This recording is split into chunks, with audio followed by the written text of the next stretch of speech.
All right, guys, welcome back to Basin Motorsports for another week and the final week prior to SEMA. So this week around the farm, I have really just kind of had a punch list of stuff that I needed to get done prior to leaving Sunday for SEMA. A lot of it is my wife has got basically every responsibility on the farm all week. So the week has been really just preparing to be able to leave her in good shape to where she can take care of all the animals and have no issues while I'm gone down to SEMA from Sunday through Saturday. Now that doesn't mean I've not been in the garage, and I have been. If you see behind, WideFox is kind of put to bed a little bit. I have continued to clean up. WideFox has been sitting under a cover. This is a car cover I've had for a while. It does fit all right, and it will be great for the winter when I don't need the car. I'll just keep it covered up and keep it wrap protected, sealed up. Not a lot of dirt going on or anything else, and it'll be in great shape. So I mentioned cleaning. Let me show you the week got done and where the garage is going to be when I get back. Last week I was doing a lot of cleaning here, so you can see over here all this wood that was there is now gone. That's out to the barn. The books and magazines I can work around. They're fine for now. The tote, the other stuff sitting there, the vacuum, all that is mobile.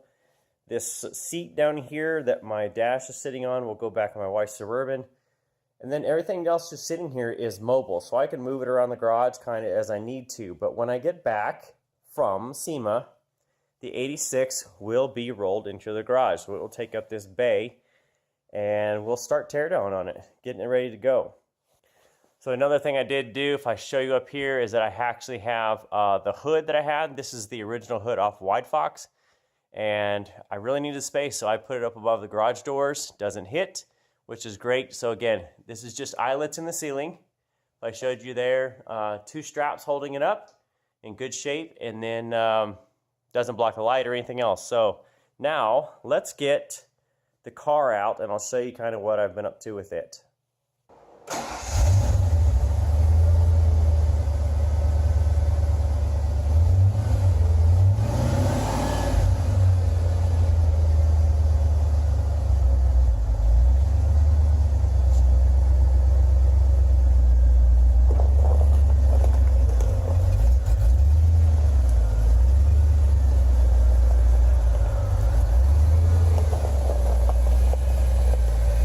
All right, so with the wide body itself, I've been very happy with how it's been performing other than the stutter issue. Explained that, no big deal. The wrap itself, my only complaint with the wrap so far is I hate keeping it clean. I really haven't had any failures on anything that's kind of surfaced up or it's bubbled up. There's a couple things here and there, but I think really it's not really the wrap issue or the installation. It's really just me kind of learning through the process. I guess you could say it's installation, but as, I guess, a first-time rapper of doing stuff like this, a lot of it, you learn through mistakes a lot of times, and that's where I've been. Some of the stuff I'm having, I guess, complaints about, and it's not like it's failing or anything else, but me being super critical of my own work, I can tell you there's a couple places that I've been a little disappointed in, and I'll show you. So on the front bumper itself, you can kind of see there's this little bit of wrinkle right in here. Now this is a secondary inlay I put in that I had to put in after the fact because, well, I kind of screwed up the first piece. So I would fix this. Obviously, I know what to do now, but you can see how it doesn't match. You can see the line right there. No one else has really noticed this. And there again, you can kind of see on the other side that I've got this pull away here because I really tried to push the material beyond its limits because I wanted to do it all in one piece versus an inlay. Now I've got some tape in there holding it, but there again, this was a learning experience to figure out, where I can push the limits of material and how much, and this will be fixed next time. This won't happen again. And then you can see this is the rear bumper here, so you can kind of see it's lifting a little bit. Nothing major, it's not terrible, but this is just a little bit of stuff that I've had here, so you can kind of see it's lifting a little bit between the top is peeling back a little bit. Nothing major. Again, nobody else really notices this stuff, but me being super critical of my own work, I watch this stuff like a hawk. And that's this kind of little stuff that bothers me, probably not anybody else. Otherwise, looks pretty good.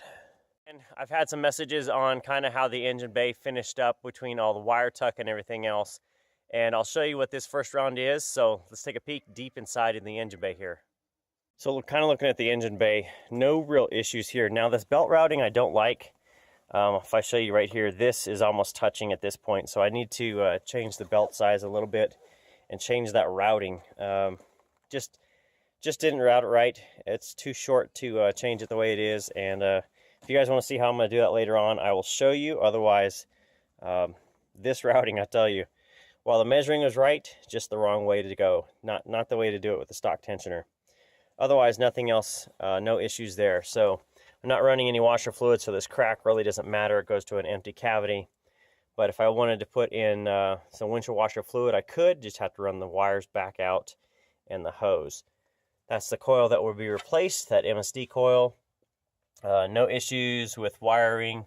There's the vacuum tree. If you ever wondered where it went off the wall, you remember they're normally up in here. That is now over there. I'm just going to clean those up. Hinge hood. The hood hinges will be painted black eventually. And then it's just dusty. I live down a dusty road and it collects dust. These tires kick up everything. So again, there's all the wiring harness. No issues with the routing. That is the bracket, stock bracket, and it's kind of got a little rust on it since I did some evapor rust on it, so I need to fix that. Hood hinge, Team Z caster camber plates will be adjusted eventually, and then the rest of it is just old 92 stuff. It'll be cleaned up and fixed. No other issues otherwise. If I back up here, the Be Cool radiator is doing great. Fans doing great. No issues, and I like the LMR radiator hold. That is done great job. And I may end up actually wrapping this. Haven't decided what I'm going to do long term on that yet. Inside, I honestly will tell you, I'll admit that I kind of forgot how to route all the vacuum hoses and everything. So that's what's taken me so long to really not put it as an effort to get it done, because I need the 86 to pull apart to be able to put together the backside basically of the 80. So I will do that once I start tear down. That'll be one of the first things I do to get the dash picked up. But you can see the wiring. Most of those connections right in there are going to go to the dash. So right now they're just held up to stay out of the way. But everything from the firewall in, down, and then routed underneath the seat. Now again, once it gets carpet, you will not see any of this. It'll all be covered up. Enjoying these seats. These are the LMR SVE. I think these are the S1 seats that are now available. And then you can get the TMI S3s that are similar to this, I think, with just pure leather versus, I guess, plush in the center here. Original back seats doing great. I come in here and show you original everything there, doing great. Enjoying the heck out of it.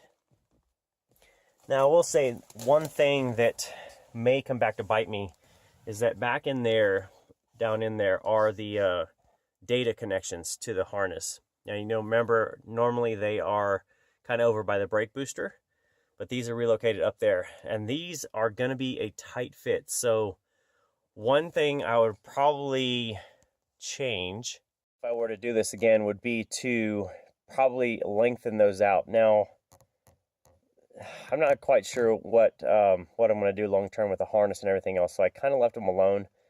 But if I were to, let's say, redo this again, I would change those. I'd probably add on like 12 inches between those connectors and the harness. That way they're kind of down in the kick panel versus where they are.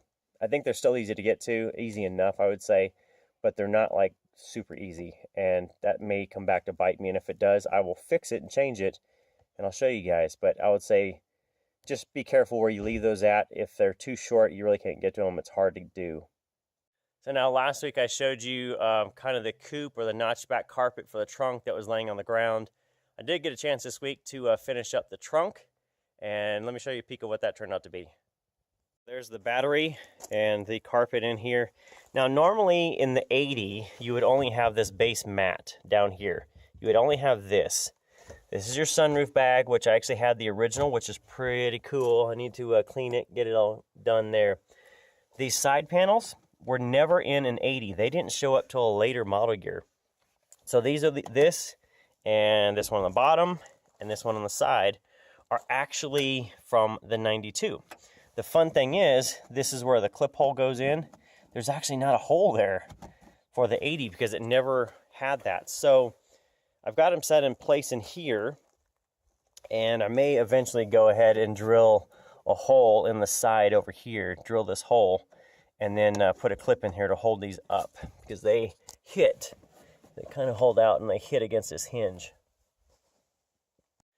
The hard part about these panels is that they don't recreate them. Nobody makes them anymore, so finding a good set is very, very difficult, and you can a lot of times get a mediocre set that you can try to hit with a scrubber and a bunch of stuff.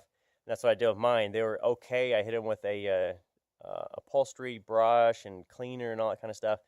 They're in decent shape, but you can't get them new anymore. One of the things I'm going to work on at SEMA, I've got a list of companies that do current interiors for new model cars, whether it's international here or there. I'm going to try and hit every one of them and try and get somebody that may be interested in reproducing them, or on a limited deal, trying to get my material myself to be able to recreate them. Don't know what it's going to take. I've got the vision for what I have in my head, and it's really just going to be some discussions with suppliers of product that maybe I can form myself. Either I have to make some jigs, some bucks or whatever to form to, or maybe I can do it all myself. But that is one of the things on my list for SEMA, is to come away with at least a better understanding and some no's of, no, you can't do that, versus, boy, it'd be really nice to have somebody make a new set of those. That's one of my goals. For you notchbacks guys, I always say, boy, I wish somebody would make carpet. I'm going to try and find a solution for that. I don't know what it's going to be, but we're going to work on it. So hopefully that covers all the questions that I've been asked, kind of on the wide body where it sits. And this will be kind of how it goes into the garage for, I guess, the winter build itself. The things I really want to do over this winter is get the suspension a lot more capable, so that'll probably be a new set of springs. I'll tell you, the rear suspension on this thing, the bushings and all that are just flat wore out. So when you're driving, you can feel the car kind of rocking back and forth, and I can just take my hand and rock it back and forth. I bet it moves side to side at least a half to an inch, somewhere in there. You can just rock it back and forth. The bushings are so wore out because they are a mix of 80 and 92 stuff, and that is just, it's just old janky parts that I got together to put it together. But hopefully that gets fixed this year or this winter to get this thing. Things I'm going to do this winter, also, I'm going to put in a hood insulator from Design Engineering. They sent me 2 different ones to try, and I'll do an install video, of course, on those and how to select which one you want. Got 2 choices. I think I know what I want to do, but until I really get to it, who knows? I may change my mind until then. And I'll tell you, beyond that, the suspension there, finishing the interior, this car is going to be 100% complete by next spring, so I'll get everything finished up there. And I'll tell you, every time I go to a car show, I get another idea of, ooh, I want to do that. I want to build something else. I want to make something else. I want to redo this. And I can only tell you, going to SEMA next week, this whole car may be scrapped the way it is, and it may be completely done again. Who knows? SEMA is probably the ultimate playground, and the worst case or the worst place to go to if you have ideas, and then it's like the ultimate enabler show. Anything you want to do, it can be done from that show, so it's going to be awesome. So the rest of the day, I'm going to try and get Old Blue here buttoned up. This is what I'm taking down to Vegas, so should be somewhere in the 13 to 14 hour range of drive. So Sunday, I'll go from home to Reno, and then Monday, I'll get up, drive from Reno down to Vegas, get there mid-afternoon, chill out the rest of the day, kind of get some things squared away, and then Tuesday, it is game on. On the wrap stuff, the stuff for my mother-in-law's truck will be in, I think, tomorrow, and we will get that squared away. So probably by next week, maybe by next week, or the next time I put a video out, you'll see 3 cars in the shop. It'll be one is a full-size truck, the wide body, and maybe the 86. Not sure yet. Haven't quite decided if I'm going to do it exactly that, or I may just do it for a test run to make sure that everything's going to fit the way it does in my mind. Old Blue's good to go. I'm going to rotate the tires here, check the fluids yesterday. We're good to go there. I went shopping last night to get some junk food for the trip because I love to munch while I travel. So I've got drinks, snacks, and my food budget for SEMA is as cheap as possible. So I'm going to hit everything I can that offers free food. You want me to attend somewhere? Offer food and say, we got free food. I'll be there. And I especially like donuts. All right, so the last thing on SEMA next week, I'm going to film a lot. I don't think I'm going to do live at the end of the day. Doesn't seem like anybody's really that interested because no one's mentioned it. But I'll say this. I will be checking. I'll have my phone. So on Instagram, on Facebook, I guess any social media I'm out there other than YouTube. And at the same time, if you guys need anything while I'm there, you see, there's going to be tons of footage out there from other people, other channels, Instagram, anything else. If you guys see something you want me to stop and get pictures or video of or try to talk to somebody, leave me a message somewhere. I will have my phone. I will check, obviously, throughout the day as best I can. And I'll try to do some updates during out the day and all that and trying to keep you guys updated what I've gotten into, what I've gone. Right now I've got 2 wrap parties. One is Tuesday, I believe. One is Thursday. I think that's right. So Wednesday night I'm still looking for something to go do. And maybe Monday night, because Friday is probably where I'm going to kick out about lunch. So if you guys see anything on any social media, anywhere, doesn't have to be from me, but you say, hey, could you go get me pictures of this booth, this car, do some research for me, tell me where the car is, if it's in a booth of a vendor, if it's outside, try to give me some, I guess at least a little bit of help there of where the car is supposed to be. And I will do my best to go get some video or try to talk to somebody or anything else. If you guys have any ideas on parts you want to know about that are for Foxes or anything else, again, try to help me out with where they are or who to talk to, and I will do my best to go get it and help you guys that can't go to SEMA try to get some information for you. That's it, I think, for this week. I got to go get Old Blue in the garage, swap some tires around. Probably going to give it a good wipe down and vacuum out. And then put the wide body back in under the cover. And pack my bag because I'm out of here. So that's it, guys. Thanks for watching this week. Hopefully everything up to SEMA is going to go great. Guys, need anything, you know where to find me. Otherwise, see you next week.